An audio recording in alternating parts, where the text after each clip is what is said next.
Assalamualaikum warahmatullahi wabarakatuh. Alhamdulillahi rabbil alamin. Wabihi nasta'in ala umuri dunya waddin. Summa salatu wassalam ala khairi man ba'athahu Allah rahmatan lil alamin, sayyidil anbiya'i wal mursalin, Rasulillah Muhammad sallallahu alaihi wasallam wa ala alihi wa sahbihi ajma'in.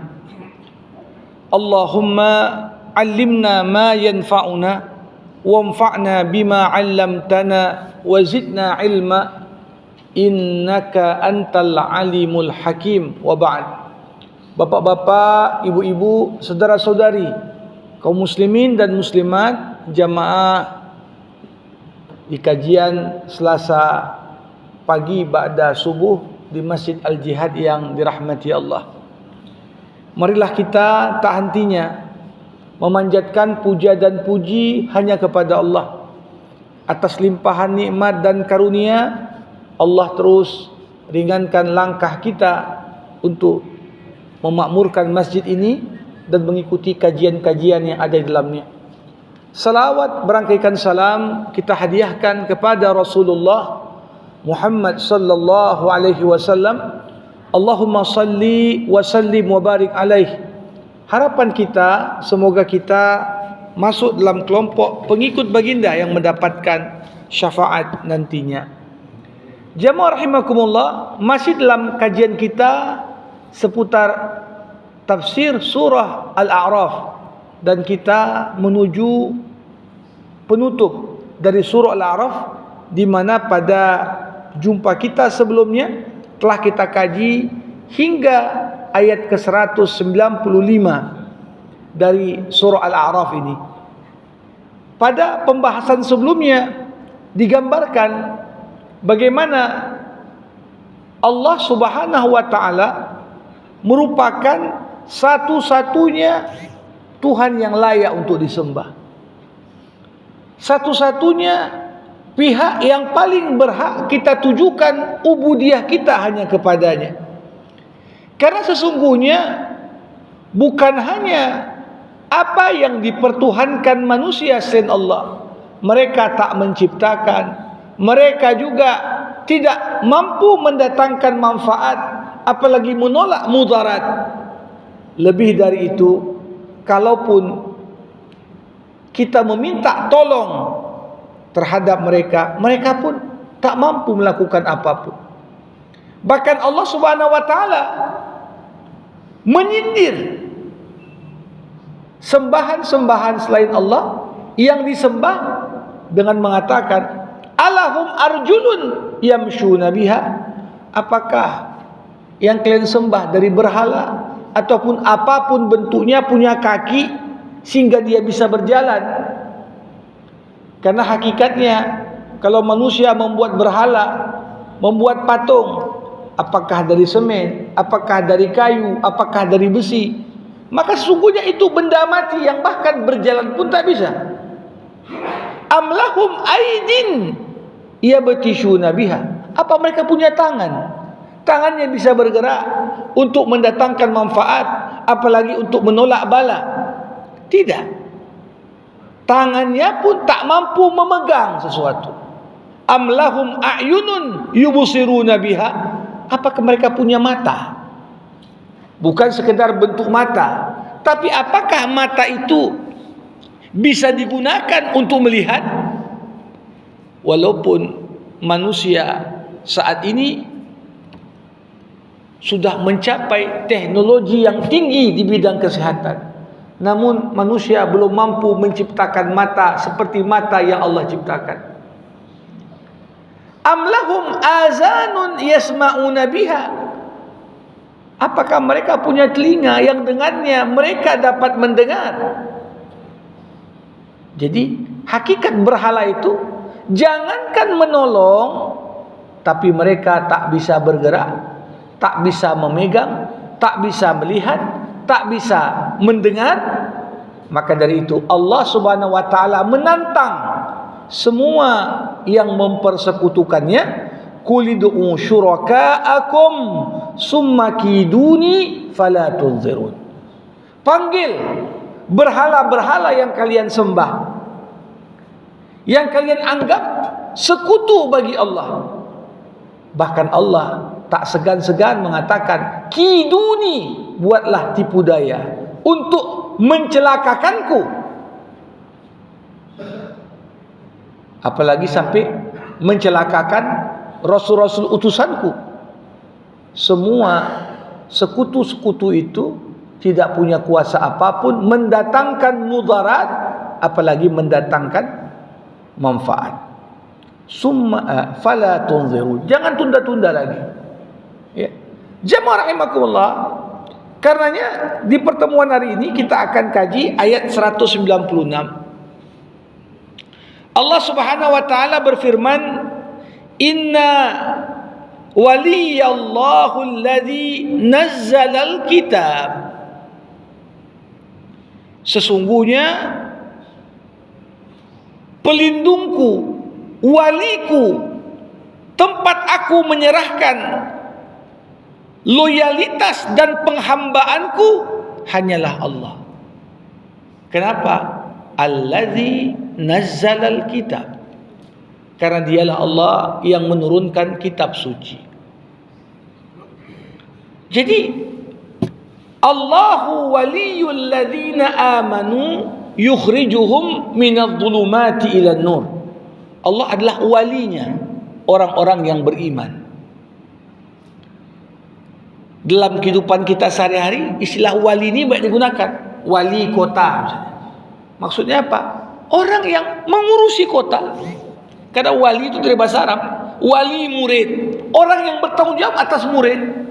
Wali kelas. Apa makna wali? Dialah yang mencurahkan segala perhatiannya untuk keteraturan segala urusan dalam kelas.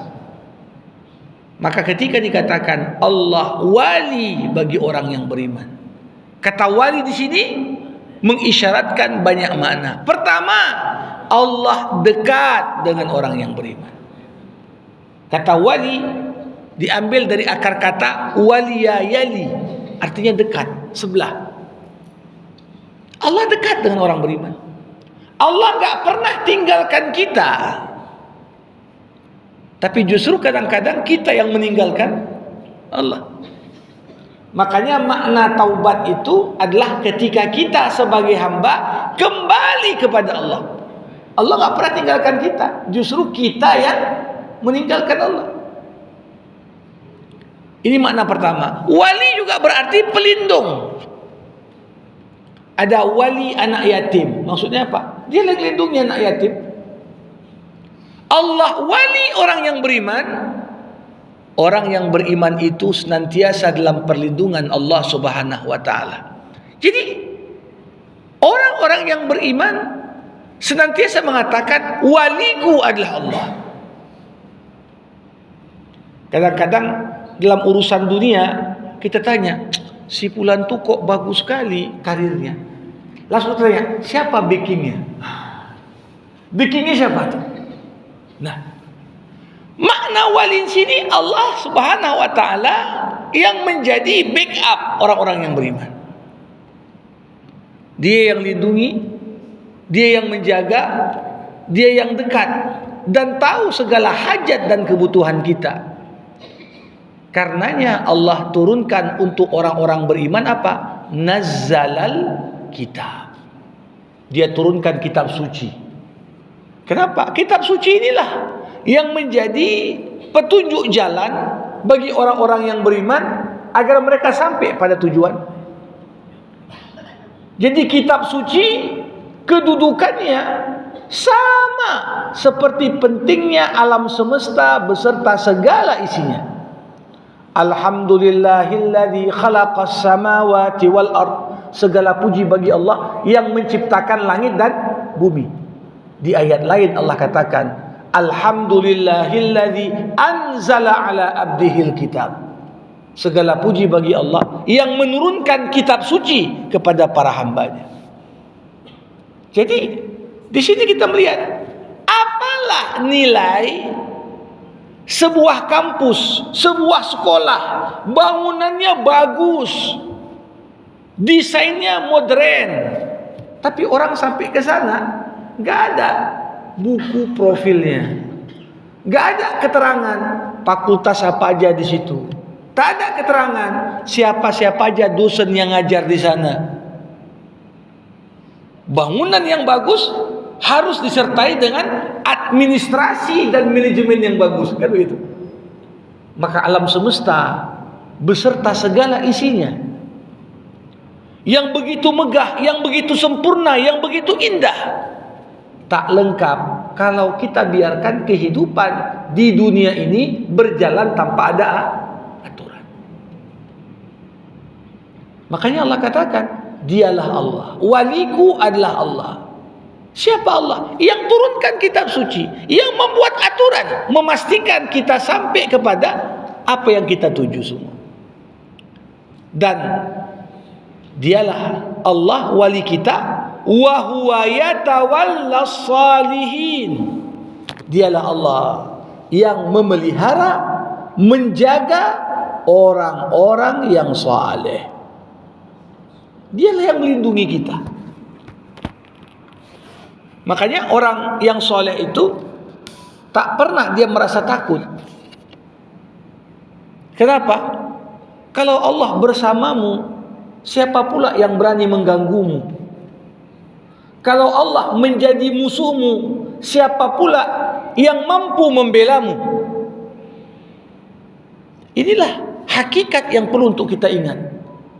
Kerugian terbesar manusia dalam hidupnya ketika kita bermusuhan dengan Allah.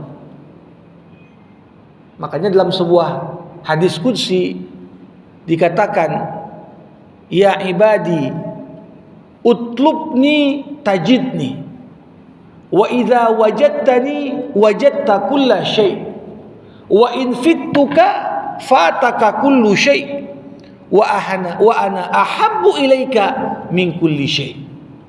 Wahai hambaku, carilah aku, niscaya kau akan menemukanku. Jika kau menemukanku, kau telah menemukan segalanya.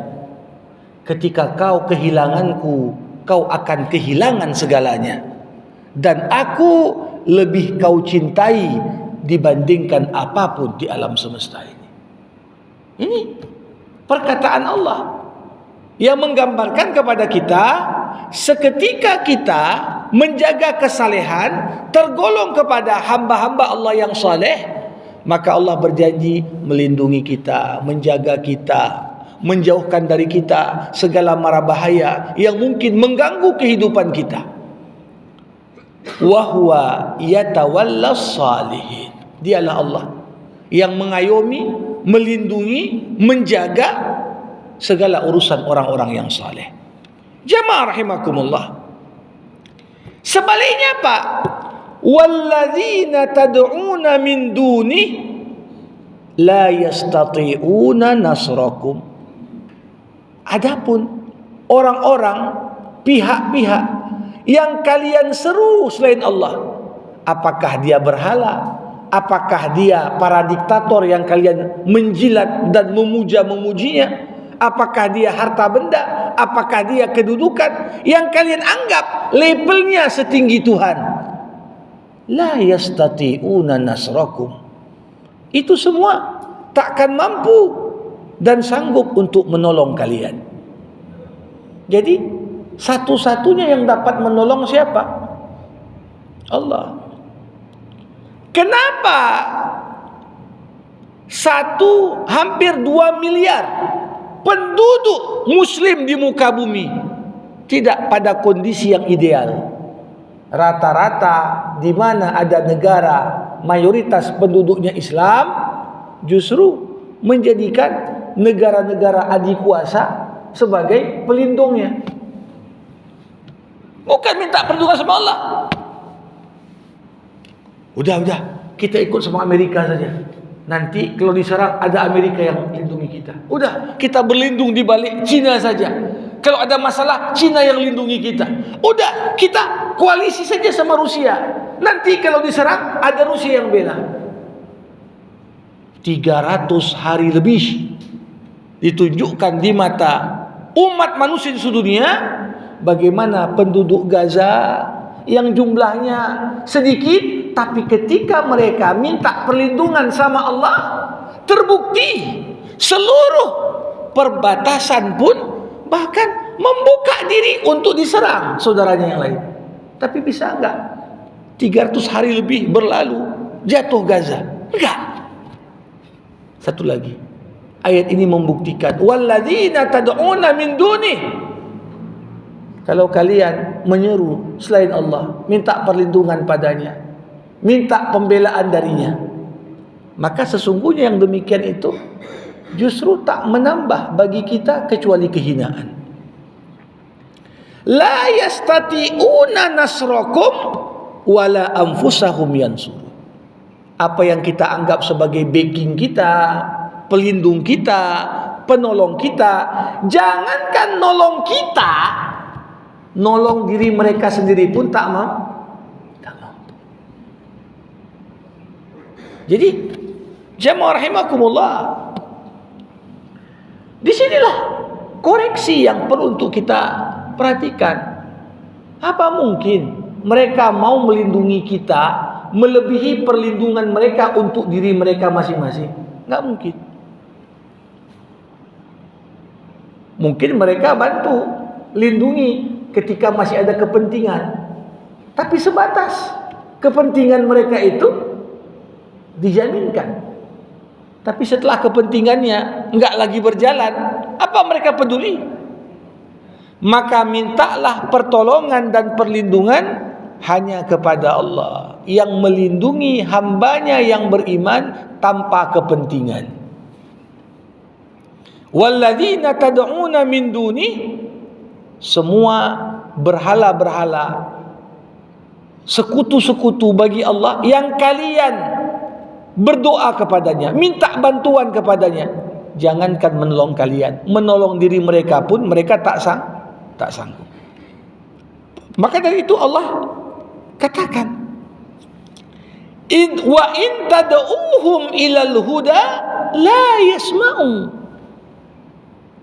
Kalau betullah mereka bisa menolong kalian, sekiranya kalian seru berhala-berhala itu atau pihak-pihak yang kalian anggap sebagai sekutu bagi Allah untuk memberi petunjuk, mereka tak dapat dengar.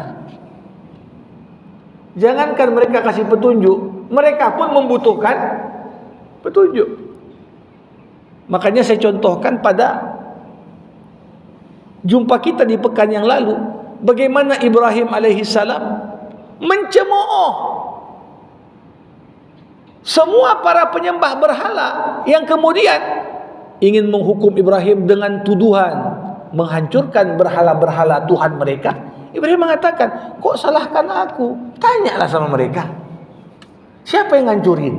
Bisa jawab enggak dia? Kalau patung itu tak bisa jawab, konon pula dia mampu untuk melindungi kalian. Jadi semua backing selain Allah adalah rapuh. Mungkin dalam jangka waktu yang singkat, oh si fulan masih berkuasa, kita anggap oh dia Tuhan. Semuanya berkoalisi atau minta perlindungan dari yang bersangkutan. Tapi seketika dia melemah, maka yang terjadi, semua yang minta perlindungan pun kehilangan arah. Coba bayangkan, begitu habis satu penguasa, maka mereka mencari celah, mana penguasa baru ya untuk minta perlindungan lagi. Ya begitu. Tapi Allah Subhanahu wa taala mengatakan, bahkan ketika kalian minta petunjuk kepada mereka, mereka tak mampu mendengar seruan kalian. Mereka tak mampu mendengar permintaan kalian. Wa tarahum yanzuruna ilaika wa hum la yubsirun. Kau melihat, kau kira mereka memperhatikanmu, padahal mereka tak melihatmu. Nah, jadi patung itu posisinya ya macam lihat orang, tapi tidak bisa melihat. Begitu juga pada esensinya jamaah rahimakumullah, pihak-pihak yang kita kira dia siap membackup kita, menjadi pelindung bagi kita, kita kira mereka terus waspada untuk melindungi kita. Padahal di momen-momen mereka terdesak, semuanya nafsi-nafsi. Semuanya nafsi. Waktu lari Presiden Bangladesh di demo rakyatnya, begitu mau jatuh, semua menterinya pun mundur. Kenapa? Saling menyelamatkan diri. Waktu masih kuat, oke, kita saling backup, kita saling membela. Tapi begitu nampak runtuh, mau jatuh, lihat bagaimana kuatnya Pak Harto, Orde Baru 32 tahun. Tapi jatuh kapan? Ketika menterinya pun nampak, ini udah mau goyang nih Pak Harto, udah kita mundur rame-rame. Sekuat apapun kita pikir dia masih melindungi kita, padahal dia pun tak lihat kita. Karena pada hakikatnya manusia ini punya sifat paling dasar pada dirinya, itulah egoisme.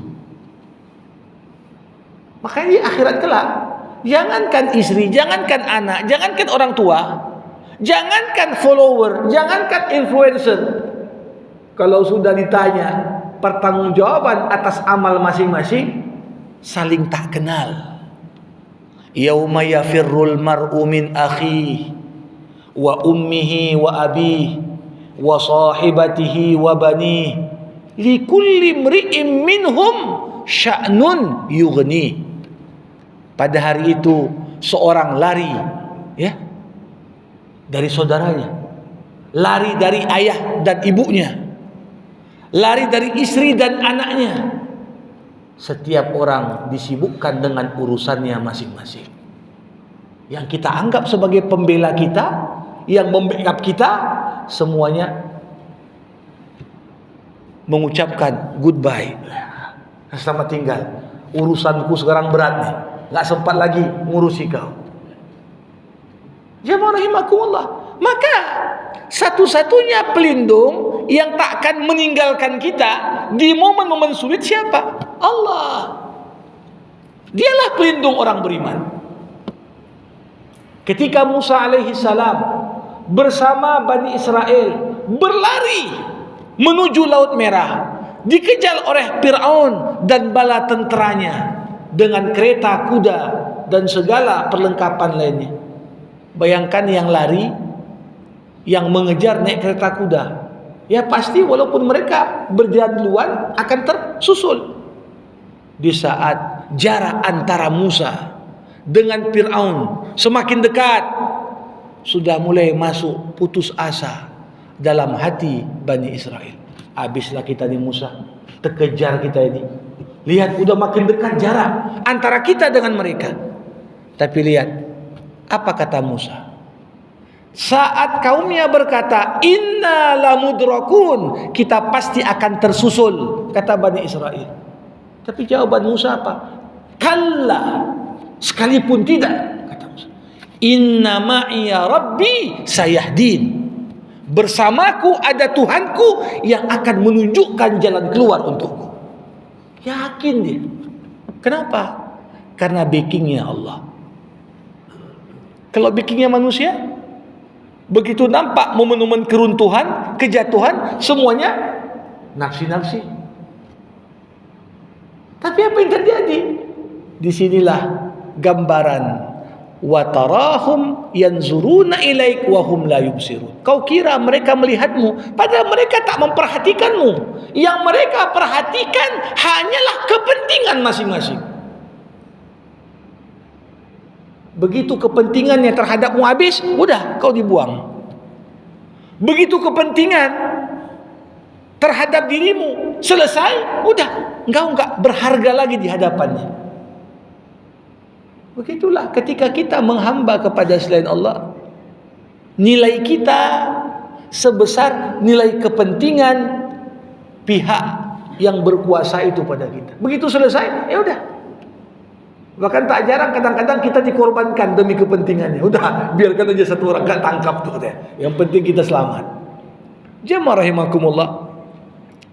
Maka dari itu, disinilah penting bagi kita untuk menyadari bagaimana Allah Subhanahu wa taala sebagai wali ini adalah yang paling menentukan. Nah, ayat terakhir dalam perjumpaan kita hari ini ayat yang cukup dalam maknanya. Ayat yang singkat, padat, namun dikatakan oleh para ulama, ayat ini menghimpun pokok kebaikan dalam hidup. Ayat yang akan kita bahas di ayat 199, ayat yang singkat, padat, namun menghimpun segala pokok kebaikan dalam hidup. Apa itu? Khuzil afwa wa'mur bil urfi wa'arid anil jahilin. Allah menyebutkan 3 poin di ayat ini, masing-masing poin membutuhkan penjelasan yang rinci. Yang pertama apa kata Allah? Khuzil afwa. Kata-kata khuzil afwa ditafsirkan oleh para ulama setidaknya dengan 3 arti. Pertama, khuzil afwa artinya apa? Jadilah kau insan yang pemaaf. Jadilah kau insan yang pemaaf. Jadi pintu kebaikan dalam hidup ini kalau kita jadi manusia yang suka memaafkan. Jadi bukan sekedar yang suka minta maaf, nah, suka memaafkan. Karena level memaafkan jauh lebih tinggi daripada level sekedar minta maaf. Yang berat itu apa? Memaafkan. Minta maaf gak berat, walaupun kadang-kadang gengsi. Tapi yang lebih berat apa? Memaafkan. Maka dari itu, puncak dan pokok kebaikan dalam hidup ini ketika manusia itu menjadi pribadi yang pemaaf. Sebesar apapun mungkin orang pernah menyakitkan hati kita, tapi kalau kita ingin baik hidup ini, berkualitas hidup ini, udah maafkan dia. Maafkan dia. Walaupun Bapak Ibu, memaafkan tidak berarti harus melupakan. Ya. Memaafkan bukan berarti harus melupakan. Tak. Karena apa yang pernah menimpa kita dari kejadian, itu semua bagian dari pembelajaran kehidupan yang perlu untuk terus kita ingat. Ya. Jadilah pemaaf.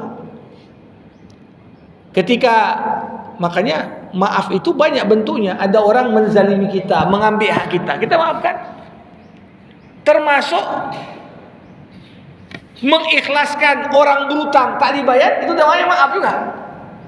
Ya, kadang-kadang berkaitan dengan hak material, kadang-kadang berkaitan dengan hak moral. Makna memaafkan, mengikhlaskan hak kita. Itu makna maaf. Bapak Ibu, dalam Islam, puncak kemaafan itu kapan? Puncak kemaafan ketika kita berada pada posisi yang begitu kuat, mampu menuntut balas, tapi kemudian kita ikhlaskan dan kita balas keburukan dengan kebaikan. Itulah puncak dari memaafkan. Lihat bagaimana Nabi Yusuf usia 6 tahun dibuang sama abang-abangnya ke sumur tua. Berlalu puluhan tahun, berjumpa kembali Yusuf dengan abang-abangnya yang dulu buang dia. Yusuf kenal mereka, mereka tak kenal Yusuf. Rupanya abangnya datang bawa proposal, minta bantuanlah, kami kelaparan, kekeringan kampung kami, minta bantuan. Kalau Yusuf pendendam, gak ada momen balas dendam lebih baik ketika yang pernah ngerjai kita datang dengan menghinakan diri, bisa kita balas lebih menghinakan mereka lagi. Ya, kalau orang pendendam Oh, dulu kau pernah kerjain aku, sekarang aku kerjain kau. Kan gitu kan? Artinya apa? Ketika terbuka momentum kita membalas dan kita memanfaatkan untuk membalas, itu bukan pribadi pemaaf. Puncak memaafkan adalah di saat kau mampu membalas keburukan dengan keburukan yang lebih besar lagi, justru kita balas keburukan dengan kebaikan. Apa kata Yusuf? Aku adik kalian Yusuf. Terkejut abangnya. Ya, gawat juga ini kata abangnya. Kalau sempat Yusuf ingat waktu kita kerjain dia dulu, macam mana? Tak dapat lah ini bantuan dari Yusuf. Tapi apa kata Yusuf? Udah, nggak usah ungkit-ungkit lagi yang masa lalu. Ketika Yusuf tak mengungkit, apakah maknanya Yusuf lupa? Enggak lupa Yusuf. Cuma dia tak mau bongkar luka lama. Cukup kalian ingat, aku pun ingat, tapi nggak usah dibincangkan. Ketika ayahnya nanya, Yakub ketika berjumpa dengan Yusuf, apa aja kejadian yang kau alami selama ini Yusuf? Akhlak mulia Yusuf yang diceritakan Yusuf adalah masa-masa dia mendekam dalam tahanan tanpa ada kejahatan apapun yang dibuatnya. Itu diceritakan sama ayahnya. Tapi nggak ada sedikit pun diceritakan Yusuf, abang-abangku dulu nih buang aku sumur.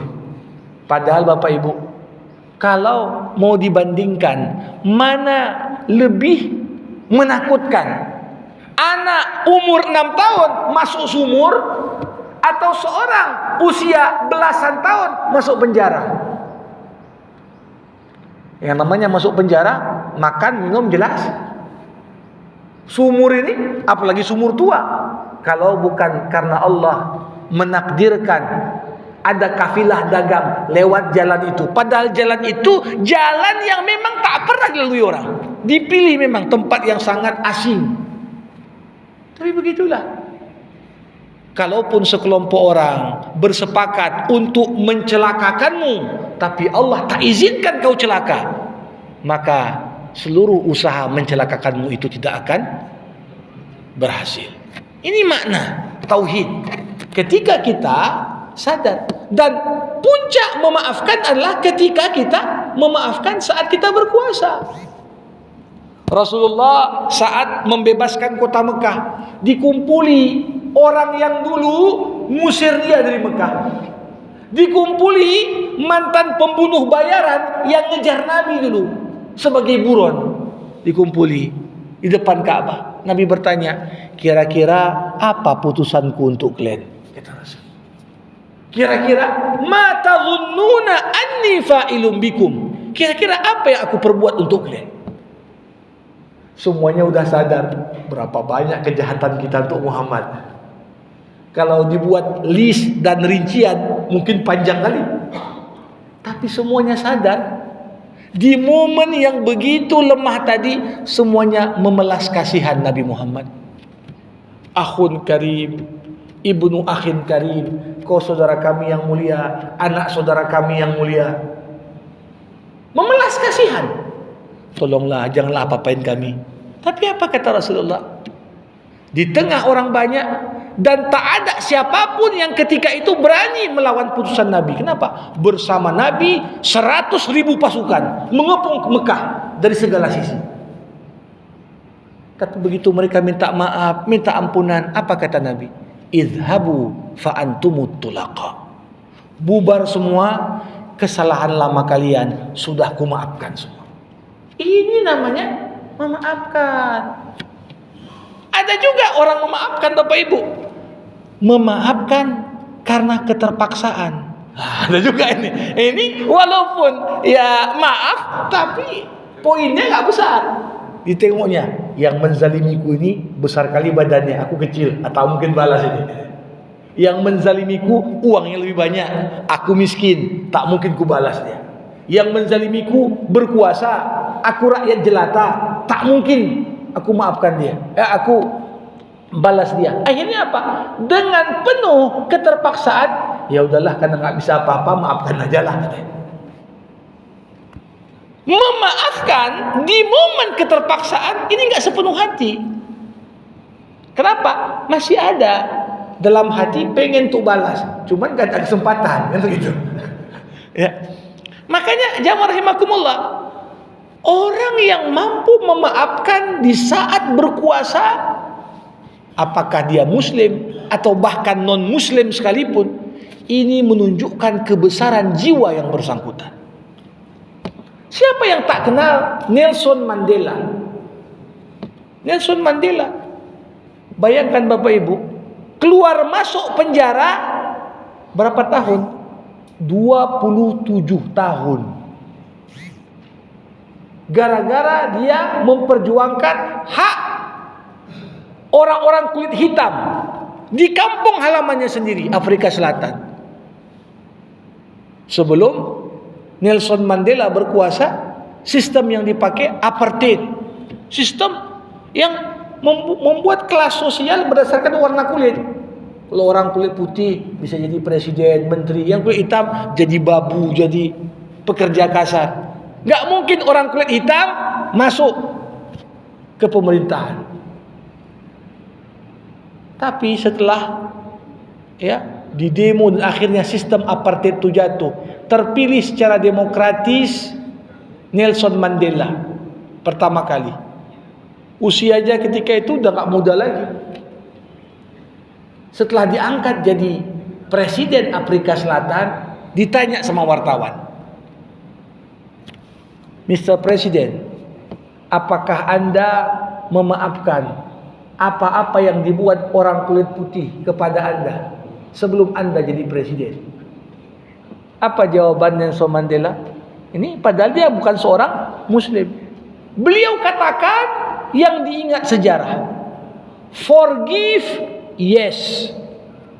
Forget, no. Katanya. Maaf ya, aku maafkan. Gak aku balas. Buktinya ketika jadi presiden, gak dibalasnya rasisme orang kulit putih dibalas dengan rasisme orang kulit hitam. Ada menterinya orang kulit putih, sebagaimana ada menterinya juga orang kulit hitam. Kalau dia mau balas, bisa. Masukkan lagi orang yang mempenjarakan dia dulu, masukkan juga ke dalam penjara lagi. Enggak dibuatnya. Itu tanda dia memaafkan. Tapi apa mungkin 27 tahun masuk penjara gara-gara membela hak, begitu jadi presiden lupa dia? Enggak mungkin. Makanya jadilah pemaaf. Pemaaf artinya apa? Jangan kau balas buruknya perilaku orang dengan perilaku yang lebih buruk lagi. Itu makna maaf. Jangan balas dendam. Itu makna maafkan. Bapak Ibu, jangankan cerita manusia biasa. Manusia biasa mungkin kita anggap payah lupa. Bayangkan Rasulullah Muhammad sallallahu alaihi wasallam. Nabi pernah kehilangan paman yang begitu dicintainya karena usianya enggak jauh beda dengan Rasulullah. Itulah Hamzah bin Abdul Muttalib, anak Abdul Muttalib yang paling kecil. Usianya hanya terpaut beberapa tahun dengan Nabi. Meninggal Hamzah. Meninggalnya enggak wajar, karena memang ketika meninggal di medan perang perutnya dikoyak, hatinya dipotong, bahkan tersebar kabar dimakan mentah-mentah oleh Hindun yang sangat dendam kepada Hamzah. Sampai umat Islam ketika itu semua berkata, kalau kita menang lagi di perang setelah ini, kita potongi perut orang itu semua. Saking dendamnya lah umat Islam. Tapi siapa yang pernah tahu Bapak Ibu, ternyata hidayah Allah sampai pada Hindun. Bahkan sebelum itu Hindun menjadi mertuanya Rasulullah Muhammad SAW. Orang yang pernah mencelakakan pamannya jadi mertuanya. Anak Abu Sufyan dan Hindun dinikahi kemudian oleh Rasulullah, Ummu Habibah. Di awal Islam, Hindun ini sering ikut ngaji di Masjid Nabawi bersama Nabi, duduk paling depan. Tapi Rasulullah pernah berkata pada Hindun, Hindun, gak apa-apa ikut ngaji, tapi jangan duduk paling depan lah, kata Nabi. Kenapa? Tiap lihat wajahmu, aku ingat pamanku Hamzah. Tapi apakah Nabi Adam membalas? Enggak. Tapi bukan berarti memaafkan lupa. Ini yang salah. Kenapa? Setiap peristiwa yang tak mengenakkan dalam hidup itu bagian dari pembelajaran kehidupan kita. Kalau kita lupakan justru nggak belajar kita. Ini makna pertama. Khuzil afwa. Jadilah pemaaf. Makna kedua Bapak Ibu, khuzil afwa, kata afu dalam bahasa Arab artinya mudah. Jadi khuzil afwa seakan-akan Allah berkata, tampilkanlah Islam sebagai sebuah ajaran agama dengan cara yang mudah. Agama ini jangan dibikin ribet. Agama ini jangan dipersulit. Yassiru wala tu'assiru. Permudah, jangan persulit. Ada orang kadang-kadang mengajarkan agama Islam ini pun yang mudah dibikin sulit. Ini pernah kisah nyata. Pernah ada seorang mu'alaf datang mau belajar Islam, datang ke seorang ustadz yang mempersulit urusan. Apa yang terjadi? Diajarkan cara berwudu sampai sebulan. Akhirnya sebulan cuma belajar wudu aja deh. Akhirnya hampir aja kawan tuh murtad balik. Hingga kemudian dia jumpa dengan ustadz yang lain. Diajarkanlah Islam dalam bahasa yang sederhana, menyentuh kalbu, memudahkan dia. Dari pertemuan pertama udah selesai bab wudu. Apa kata ustadz tuh? Air putih yang bisa kau minum itu boleh kau pakai wudu. Jangan Pak, kemudian diributkan. Begitu juga banyak urusan lain. Ya, coba bayangkan. Sekarang kita ini begitu membutuhkan penjelasan yang memudahkan. Karena orang zaman sekarang ini ilmunya pun ilmu sandwich. Istilah ilmu sandwich apa? Mau cepat saji semua. Kalau nonton YouTube ditengoknya 40 menit, panjang kali Ustaz cakap. Kalau bisa cuman video semenit dapat ilmu semua. Begitulah mental orang sekarang. Jadi bagaimana kita menampilkan ajaran agama dengan cara yang mudah, jangan persulit. Basyiru wala tunafiru. Berikan kabar gembira. Mengajarkan agama jangan takut-takuti orang aja. Jadi kalau nanti dari pertemuan asik cerita neraka, kadang-kadang lari juga orang. Ya, ini Ustaz nih spesialis neraka ini. Jadi begitulah ajaran Islam. Perlu untuk kita lihat segmennya pada siapa. Dan perlu ditampilkan Islam itu dengan bahasa yang sederhana dan memudahkan. Khuzil afwa, permudah orang ajarkan agama. Ada makna yang ketiga, khuzil afwa. Artinya apa? Al-afu dalam bahasa Arab juga berarti pendapatanmu yang berlebih dari kebutuhanmu. Jadi khuzil afwa, apa yang berlebih dari apa yang kau dapat dari kebutuhanmu, infakkan di jalan Allah. Infakkan di jalan Allah. Ini tiga makna yang tercakup pada kata-kata khuzil afwa. Poin kedua, wa'mur bil urfi. Jamaah rahimakumullah, kata uruf itu artinya kebiasaan. Tapi uruf di sini maksudnya adalah ma'ruf. Ma'ruf artinya sesuatu yang baik. Ajaklah orang berbuat baik. Biasakanlah yang baik. Jangan baikkan yang biasa. Belum tentu yang biasa itu baik. Tapi bagaimana kita membiasakan orang terus berbuat baik. Wa'mur bil urfi. Jamaah rahimakumullah, kenapa kebaikan itu dinamakan ma'ruf? Ma'ruf dalam bahasa Arab artinya dikenal. Dikenal. Karena pada hakikatnya nilai-nilai kebaikan itu sudah tertanam pada diri setiap orang secara mendalam. Jadi untuk mengajarkan orang berbuat baik itu mudah, karena setiap fitrah yang masih suci mengenali berbuat baik itu. Mengajarkan orang jujur, mengajarkan orang berbuat baik kepada sesama, itu nggak perlu diajarkan dalam pun. Sebenarnya dalam diri manusia sudah tertanam kecenderungan untuk berbuat baik, untuk jujur, untuk amanah.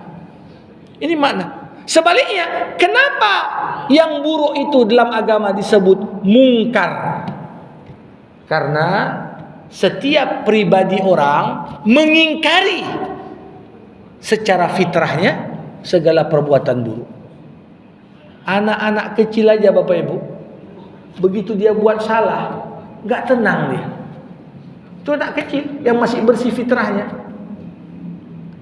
Nah, ketika fitrah manusia rusak, baru pandai kali dia, udah spesialis bohong. Kenapa? Fitrahnya udah rusak, sehingga kalaupun dia bohong, gak nampak lagi pengingkaran terhadap kebohongan itu.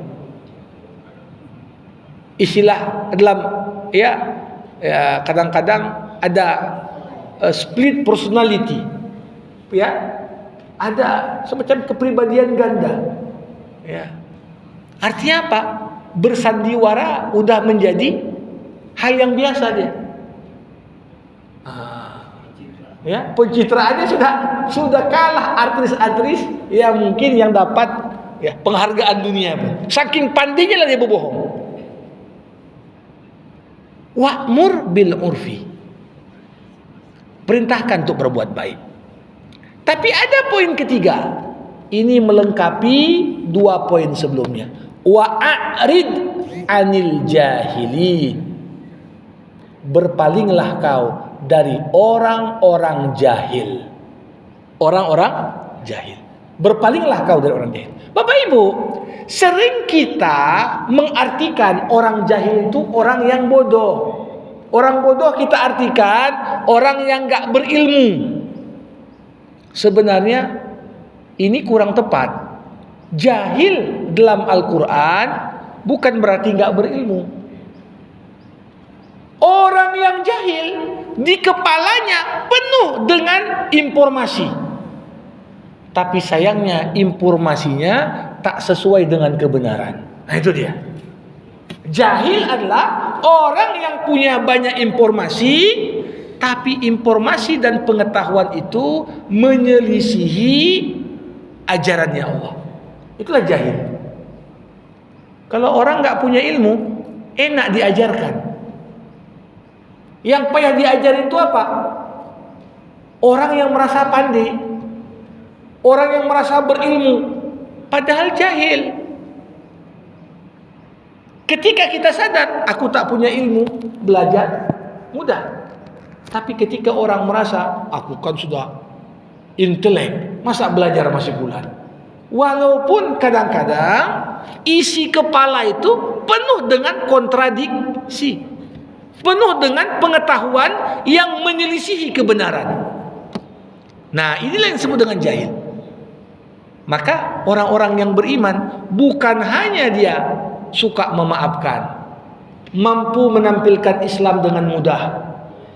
Kemudian bagaimana orang-orang yang beriman itu mengeluarkan apa yang lebih dari kebutuhannya untuk dinafkahi. Bukan hanya dia menyuruh kepada kebaikan, tapi tak lengkap kalau dia tak berpaling dari orang-orang jahil. Kenapa perlu berpaling dari orang-orang jahil? Karena kalau kita terlalu banyak bergaul sama orang jahil, lama-lama kita ikut jahil. Itu dia. Lama-lama ikut jahil. Terlalu sering bergaul dengan orang-orang yang pikirannya sesat, lama-lama sesat. Makanya kadang-kadang kita lihat, ada sekelompok orang kalau sama untuk di luar kelompoknya, nampak seperti orang paling toleran dan paling mengasihi. Paus datang pun diciumnya. Tapi sama kelompok yang berbeda sama dia, walaupun satu masjid, walaupun satu akidah, betapa kasarnya cakapnya, betapa tajamnya lisannya. Nah, ini kadang-kadang bukan kita katakan dia itu bodoh, nggak berilmu, bahkan gelar akademiknya tinggi. Tapi ketika ilmunya itu menyelisihi kebenaran, maka dalam pandangan agama dia masuk kelompok jahil. Dan jahil seperti ini payah belajarnya karena merasa dirinya udah pandai. Diajari pun nggak mau dengar dia. Tapi kalau orang memang masih kurang ilmunya, sangat mudah untuk kita tuntun. Tapi kalau orang kepalanya penuh dengan informasi, tapi yang menyelisihi Al-Quran, menyelisihi sunnah Nabi, dia anggap Quran tak relevan, dia anggap sunnah Nabi itu dah tinggal zaman, walaupun dia pelajari. Tapi yang dianggap tanda modern begini, tanda toleransi begini, dipakai pula lah konsep-konsep liberal. Maka ujungnya ilmu yang banyak pun bisa menjatuhkan kepada status jahil. Orang yang punya banyak ilmu tapi ilmunya menyelisihi kebenaran, itulah jahil.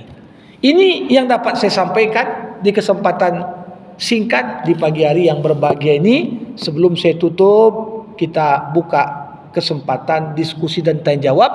Mungkin tersisa 1 atau 2 pertemuan lagi, kita akan selesai dari surah Al-A'raf dan masuk nanti kepada surah Al-Anfal. Demikian disampaikan. Assalamualaikum warahmatullahi wabarakatuh. Soal saya ini mau saya tanyakan mengenai tauhid. Apakah sama posisi dengan berhala? Karena secara samar sebetulnya dia menuhankan pejabat tadi, tokoh tadi. Kemudian juga Ustaz, baking ini juga sama nih Ustaz. Lebih takutnya kepada bakingnya daripada kepada Tuhan. Hanya contohnya Ustaz, ya kalau lagi rapat umpamanya, dia walaupun azan diterima olehnya itu berapa kata juga begitu. Ini kan membahayakan juga bagi orang-orang yang terkena dengan baking dan toko tadi Ustaz. Kemudian Ustaz, Ustaz yang mengatakan jadilah pemaaf. Apakah orang-orang yang pernah berbuat zalim dengan kekuasaannya itu harus kita maafkan? Karena ada hukum pidananya Ustaz. Apakah kalah hukum pidana dengan hanya maaf? Baik. Jamaah rahimakumullah. Pertama, taghut ini istilah yang digunakan Al-Quran untuk menunjukkan pihak-pihak yang berlaku semena-mena dan melewati batas. Makanya kata taghut diambil dari akar kata tagha. Tagha artinya melewati batas. Izhab ila fir'auna innahu tagha. Pergi kau Musa, jumpai Fir'aun, sesungguhnya dia sudah melewati batas. Jadi kata taghut kemudian identik dengan semua pihak yang dipertuhankan, ditakuti melebihi takutnya kita kepada Allah. Diharapkan pembelaannya melebihi dari pengharapan kita perlindungan Allah dan seterusnya. Jadi tak sempurna iman seseorang sampai kita beriman kepada Allah dan kafir terhadap taghut.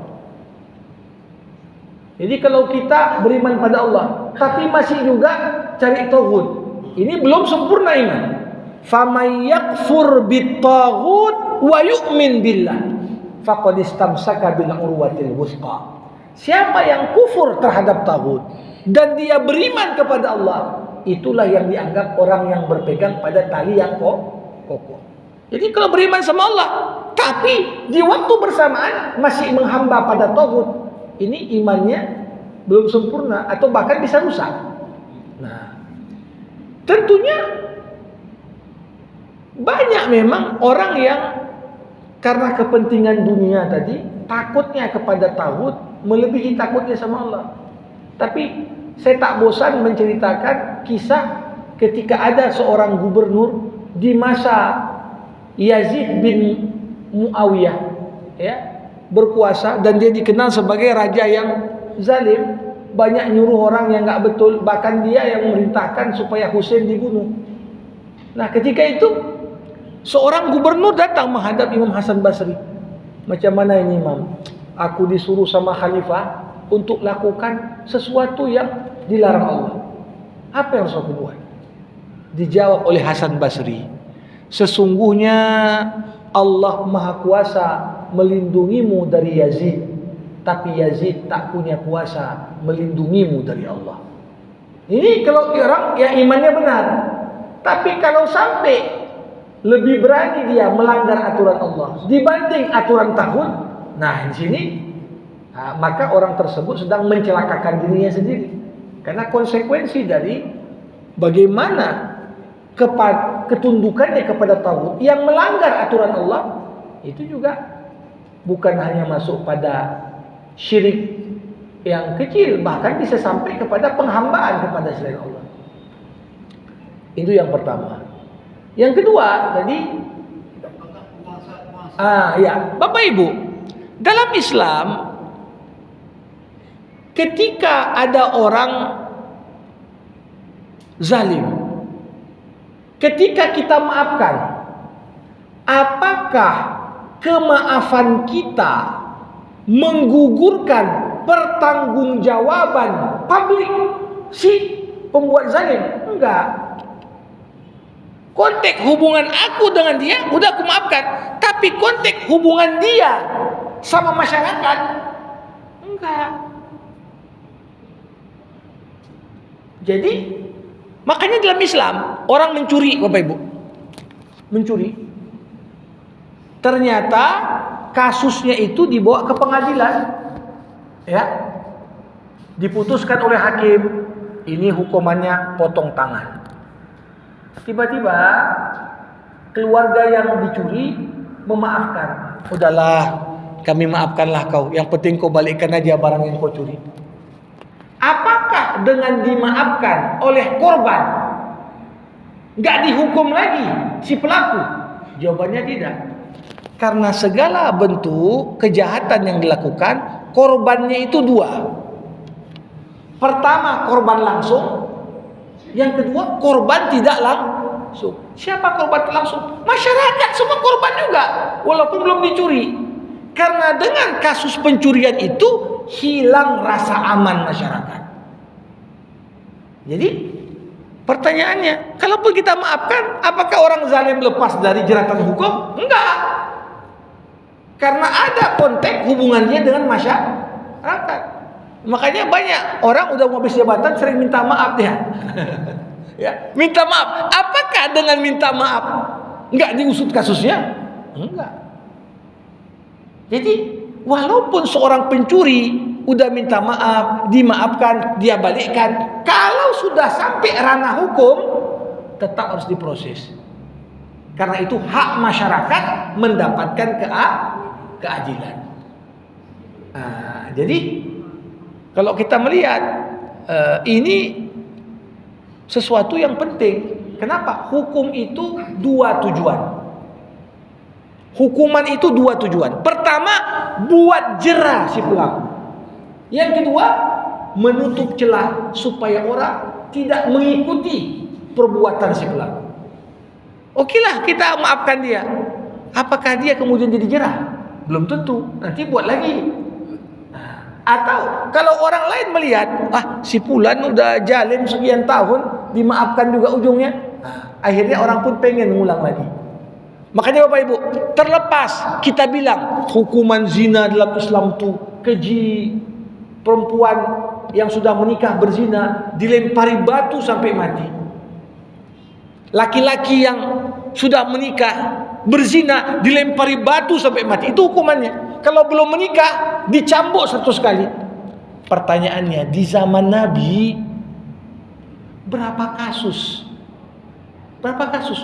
Kadang-kadang gara-gara satu orang dipotong tangan, 100 tahun tak ada yang berani mencuri karena nengok itu. Sekarang ada KPK pun bukan orang makin takut korupsi, malah hitung-hitungan, nggak apa-apanya nih. Ini banyak remisi, ya banyak nanti dipotong hukuman. Ya, kenapa? Karena yang curi semangka kadang-kadang lebih berat hukumannya daripada yang menggelapkan triliunan uang negara. Nah, berarti ada yang salah pada sistem hukum kita. Nah, itu dia. Jadi memaafkan tak berarti lepas dari tanggung jawab hukum, karena ada pertanggungjawaban publik. Apalagi yang membuat kejahatan itu seorang pemegang amanah, seorang pejabat negara, ya nggak mungkin lepas, tetap ada tanggung jawab yang melekat kepadanya. Demikian. Maaf Ustaz, tapi yang lagi viral sekarang Ustaz, masalah penggunaan jet pribadi itu kan identik dengan gratifikasi. Ya. Tetapi dengan banyaknya kelompok-kelompok yang sudah terikat, tanda kutip, dengan perjanjian kepada Mulyono, sampai dibatas ini nggak usah lagi bicarakan itu lagi, musuh aja. Nah, akhirnya sampai sekarang lagi bicarakan lagi. Ya. Nah, ini yang saya tanyakan tadi, apakah pidananya itu berhenti dengan kesepakatan bersama para tokoh? Ya. Kasih tahu. Bapak Ibu, kaidah Innallah yumhil wala yuhmil. Allah mungkin menunda, tapi Allah tak akan mengabaikan. Hukuman yang menanti mungkin ditunda. Kenapa? Ya sampai tanggal 20 Oktober mungkin. Nggak disinggung. Tapi begitu habis, ya mungkin akan diproses. Ya, kenapa? Karena saya katakan tadi, manusia yang paling lemah itu manusia yang diperbudak kepentingan. Pandai pun dia, tapi terikat kepentingan, jadi bodoh dia. Profesor pun dia, tapi banyak melekat kepentingan, jadi bodoh dia. Nah, tapi siapa orang yang bebas? Orang yang nggak punya kepentingan. Nggak punya kepentingan. Itu yang paling enak tidur itu. Yang nggak ada kepentingan orang-orang. Nah, jadi jamaah rahimakumullah, yakinlah Allah menunda, tapi bukan berarti Allah mengabaikan. Akan datang. Ya, faman ya'mal mithqala dzarratin khairan yara wa may ya'mal mithqala dzarratin syarran yara. Sekecil apapun dikasih nampak. Sebesar apapun dikasih nampak. Kebaikan dan keburukan bukan hanya di akhirat, tapi juga di dunia. Di dunia. Ya, yakin saja, jangan kita sedikit pun ragu pada janji Allah. Ya. Baik. Bapak Ibu rahimakumullah, sama kita tutup dengan doa alhamdulillahirabbil alamin, hamdan yuwafi ni'amah wa yukafi'u mazidah. Ya Rabbana lakal hamdu kama yanbaghi li jalali wajhikal karim wa li 'azimi sultanik. Allahumma salli ala sayidina Muhammad wa ashghilidh dhalimin bidh dhalimin wa akhrijna min bainihim salimin. Allahumma 'allimna ma yanfa'una wanfa'na bima 'allamtana wa zidna 'ilma innaka antal alimul hakim. Allahumma akhrijna min dhulumatil jahli wal waham ila anwaril ma'rifati wal ilm wa min wuhuli syahawat ila jannatil qurubat. Allahumma inna ala dhikrik wa syukrik wa husni ibadatik. Rabbana ikhtim lana bi husnil khatimah wa la takhtim alaina illa bi husnil khatimah. Rabbana atina fid dunya hasanah wa fil akhirati hasanah wa qina adzaban nar. Wa sallallahu ala sayyidina Muhammad wa ala alihi wa sahbihi ajma'in walhamdulillahi rabbil alamin. Terima kasih. Assalamualaikum warahmatullahi wabarakatuh.